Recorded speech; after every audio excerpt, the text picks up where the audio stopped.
একজনের চাপের সাথে অন্যজনের কোনো মিল নেই।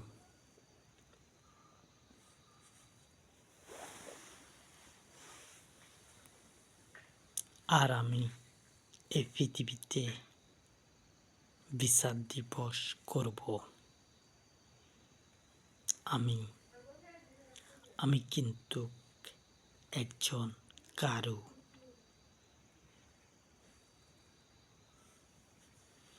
আমি একজন কারু। আমার নির্দেশে এই পৃথিবীতে ইসলাম ধর্ম প্রতিষ্ঠিত থাকবে। এরকম প্রত্যেক পৃথিবীতে একজন করে লাশ মনোনীত হয়। 180,000 কোটি বছরের ভিতরে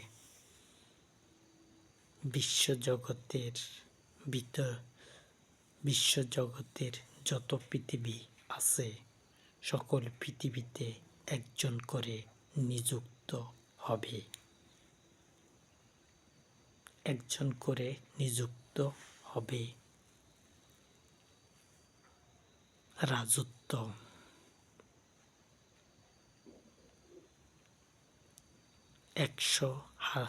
180,000 কোটি বছর এর ভিতরে নিযুক্ত পূর্ণ হবে। কোনো পৃথিবীতে হইছে, কোনো পৃথিবীতে হয় না, নিযুক্ত হয় না, পূর্ণাঙ্গ নিযুক্ত হলো অনন্তকালের জন্য টিকে যাওয়া।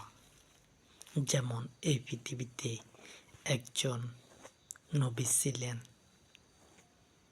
17,000 কোটি বছরের উপরে রাজত্ব। তাহলে কি হয়ে গেল? হলো না। যেমন লাশ রয়েছি আমি যদি এখানে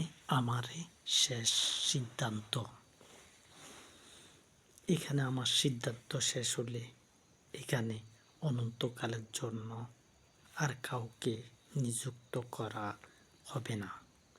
আল্লাহ সুবহানাহু ওয়া তাআলা তিনি বিশ্বজগতের সকলখানে নিযুক্ত সিদ্ধান্ত রেখেছেন।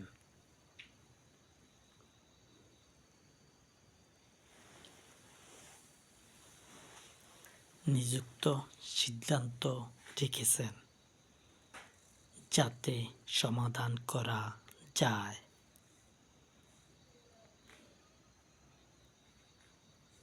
তাহলে এর আগে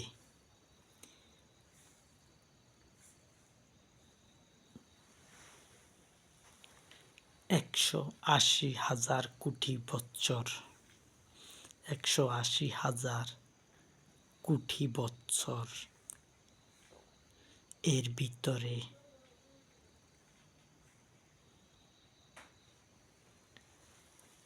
ভিতরে পূর্ণাঙ্গ সিদ্ধান্ত নেওয়া হয়েছে আল্লাহ সুবহানাহু ওয়া তাআলা।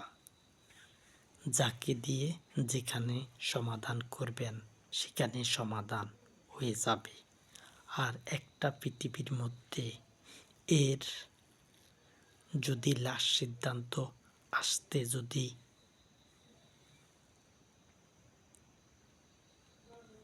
এই পৃথিবীর সবচেয়ে বড় ভবন যেটা রয়েছে,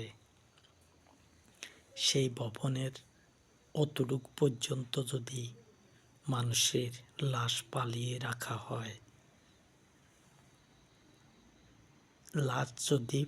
রাখা হয়, এতটুক উঁচা হয়, যদি মানুষ মারা যায়,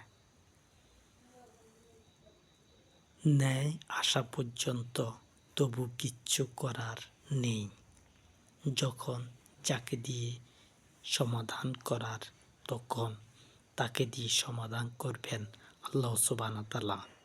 কোনোখানে ওয়ালে আসবে, কোনোখানে দেরিতে আসবে, কোনো পৃথিবীর মধ্যে দেরিতে আসবে। কিন্তু আমি রং কথা বলছি না। আমি কে বা কাহারা, তোমরা আমার কাছ থেকে কিছু জানবে। আমি পূর্ণাঙ্গ যে কথা বলবো, সেই কথা বিশ্বজগতের সকলখানে পৌঁছবে না। কেবলমাত্র এই পৃথিবীতে আমার কথা পৌঁছবে।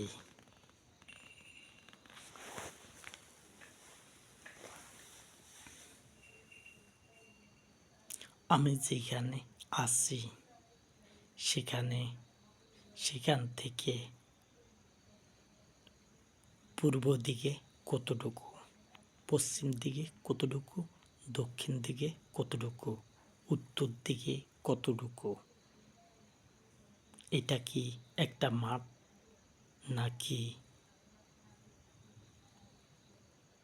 নাকি এর পাশাপাশি রয়েছে পৃথিবী? তোমরা কি যেতে পারবে এক পৃথিবী থেকে অন্য পৃথিবীর মধ্যে ছাড়পত্র ছাড়া? তোমরা যেতে পারবে না, কারণ সেই সিদ্ধান্ত দেওয়া হয়েছে এক পৃথিবী থেকে অন্য পৃথিবীর মধ্যে যাওয়া যাবে না।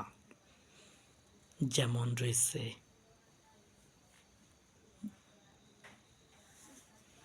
ভূগর্ভের মধ্যে, যেমন কলের পানি। তোমরা তো দেখো, শীতকালে লাগছে গরম, গরমকালে লাগছে ঠান্ডা। তোমরা কি করছো, নাকি আল্লাহ সুবহানাহু ওয়া তাআলা করছেন? নাকি আল্লাহ সুবহানাহু ওয়া তাআলা করছেন? সমাধান তোমরা কি পেয়েছো?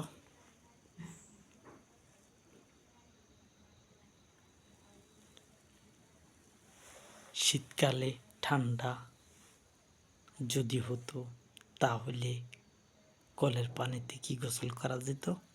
নিচে কিন্তু সূর্য রয়েছে, সূর্যের তাপ অনেক পৃথিবীতে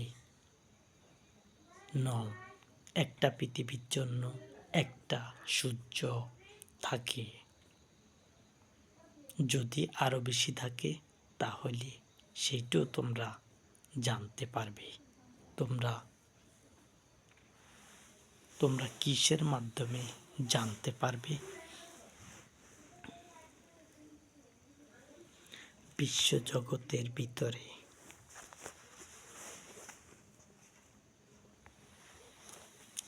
আল্লাহ সুবহানাহু ওয়া তাআলা যে সিদ্ধান্ত রাখছেন, সেই সিদ্ধান্ত হবে। প্রত্যেক পৃথিবীতে জয় হবে। আল্লাহ যাকে যেখানে সিদ্ধান্ত রাখছেন, তার মাধ্যম দিয়ে সমাধান করা হবে। সেখানে সমাধান হবে সেইভাবেই। যেমন এখানে আমি সমাধান করব সিস্টেম মোতাবেক। আল্লাহ সুবহানাহু ওয়া তাআলার ইবাদত করে কারা?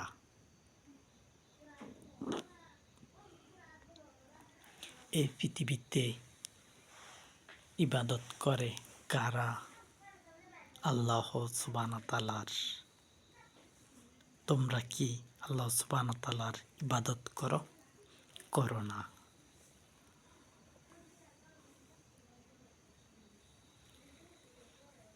তোমরা ইবাদত করতে আসরের, মাগরিবের, এশার, ফজরের, কিন্তু তোমরা আল্লাহ সুবহানাহু ওয়া তাআলার ইবাদত করো না।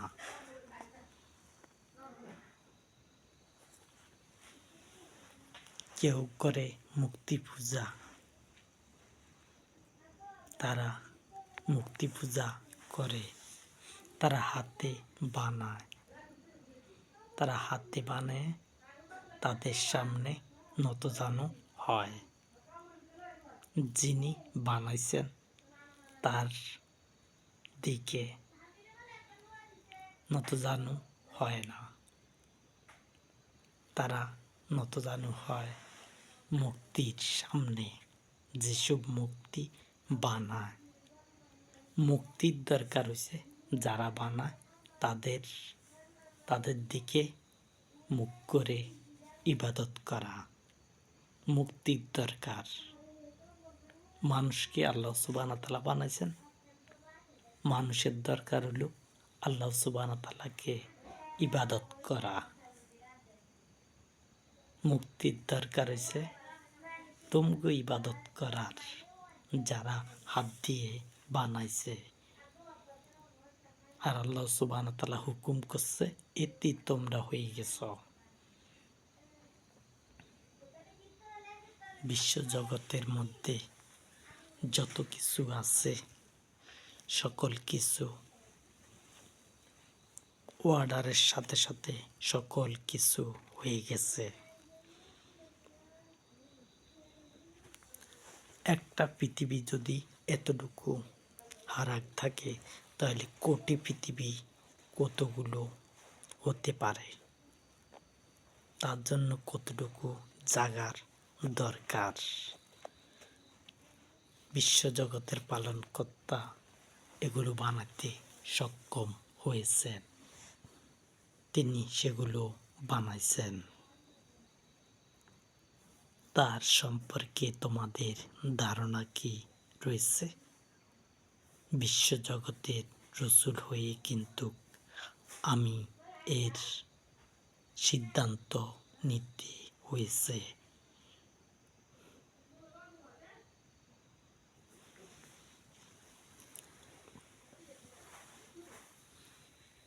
বিশ্বজগতের শেষ সিদ্ধান্ত কিন্তু আমি দিয়েছি। আমার সিদ্ধান্তই হলো লাস্ট সিদ্ধান্ত।